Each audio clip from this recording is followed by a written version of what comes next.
আগামী 25 এপ্রিল চট্টগ্রামের ফটিকছড়িতে যাচ্ছেন প্রধানমন্ত্রী তারেক রহমান। সফরকালে ফটিকছড়ির ঐতিহ্যবাহী বাবুনগর মাদ্রাসায় গিয়ে হেফাজতে ইসলাম বাংলাদেশের আমির আল্লামা মহিবুল্লাহ বাবুনগরীর সাথে সৌজন্য সাক্ষাৎ করবেন প্রধানমন্ত্রী। বিষয়টি নিশ্চিত করেছেন হেফাজতে ইসলাম বাংলাদেশের কেন্দ্রীয় নেতা ও মুখপাত্র মুফতি আবু মাখলুন মোহাম্মদ বাবুনগরী। তিনি জানান, গেল বুধবার দুপুরে আমিরের মুঠোফোনে ফোন করেন স্বরাষ্ট্রমন্ত্রী সালাউদ্দিন আহমেদ। ফোন আলাপে জানানো হয় প্রধানমন্ত্রী তারেক রহমান 25 এপ্রিল ফটিকছড়ির বাবুনগর মাদ্রাসায় এসে আমিরের সাথে সাক্ষাৎ করবেন। এ সফরকে ঘিরে ইতোমধ্যে ফটিকছড়ি উপজেলা জুড়ে ব্যাপক আলোচনা শুরু হয়েছে। রাজনৈতিক অঙ্গন সহ সাধারণ মানুষের মাঝেও এ নিয়ে তৈরি হয়েছে কৌতূহল ও প্রত্যাশা।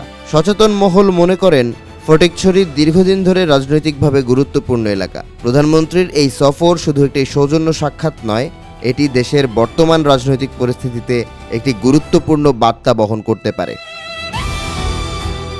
বিশেষ করে ধর্মভিত্তিক সংগঠনগুলোর সাথে সম্পর্কের নতুন দিগন্ত উন্মোচিত হতে পারে। তবে রাজনীতি বিশ্লেষকরা বলছেন ভিন্ন কথা। গণঅভ্যুত্থান পরবর্তী বাংলাদেশে বিএনপির প্রধান প্রতিদ্বন্দ্বী জামাতে ইসলামী। ধর্মভিত্তিক দলটিকে চাপে রাখতে আরেক ধর্মভিত্তিক সংগঠন হেফাজতে ইসলামের শরণাপন্ন হচ্ছেন তারেক রহমান। ইসলামিক পণ্ডিত, দার্শনিক ও ইতিহাসবিদ হিসেবে উপমহাদেশে সুপরিচিত আবুল আলা মওদুদী। ইসলামী দল জামাতে ইসলামের প্রতিষ্ঠাতাও তিনি। তবে এই মওদুদীকে কেন্দ্র করেই 24-এর গণঅভ্যুত্থান পরবর্তী বাংলাদেশে জামাত ও হেফাজতের দ্বন্দ্ব পৌঁছেছে চরমে। জামাতে ইসলামী মওদুদীর ইসলাম পালন করে, সম্প্রতি এমন বক্তব্য দিয়ে বিতর্কে ঘি ঢেলে দিয়েছেন মাওলানা শাহ মহিবুল্লাহ বাবুনগরী। হেফাজতে ইসলাম বাংলাদেশের আমির জানান, সকল মুসলমানকে মদিনার ইসলাম পালন করতে হবে। কওমি মাদ্রাসার ইতিহাস, ঐতিহ্য ও অবদান শীর্ষক আলোচনায় এ মন্তব্য করেন তিনি। এর কয়েক মাস আগে জামাতে ইসলামের সহকারী সেক্রেটারি জেনারেল অ্যাডভোকেট এহসানুল মাহবুব জুবায়ের জানান, কোরআন ও সুন্নাহ ইসলামের প্রকৃত উৎস। জামাতে ইসলামী সেই ইসলামের অনুসারী। মওদুদের ইসলাম বলে কোনো স্বতন্ত্র ইসলাম নেই।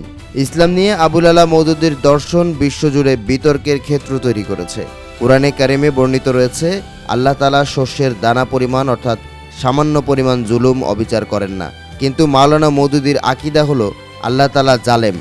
আল্লাহ তাআলার দেয়া বিধান বান্দার উপর জুলুম বা অবিচার হতে পারে। একইভাবে নবী রাসূল, সাহাবায়ে কেরাম, কুরআনুল কারীম, হাদিস ও তাফসীর সম্পর্কে মাওলানা মওদুদীর আকীদা ব্যাপক সমালোচনার সৃষ্টি করেছে। নতুন করে হেফাজত ও জামাতের দ্বন্দ্ব মাওলানা আবুল আলা মওদুদীকে রাজনৈতিক আলোচনার ব্যক্তি হিসেবে প্রতিষ্ঠিত করেছে। এই সুযোগকে কাজে লাগিয়ে 25 এপ্রিল রাজনীতিতেও নতুন মেরুকরণ করতে পারেন তারেক রহমান।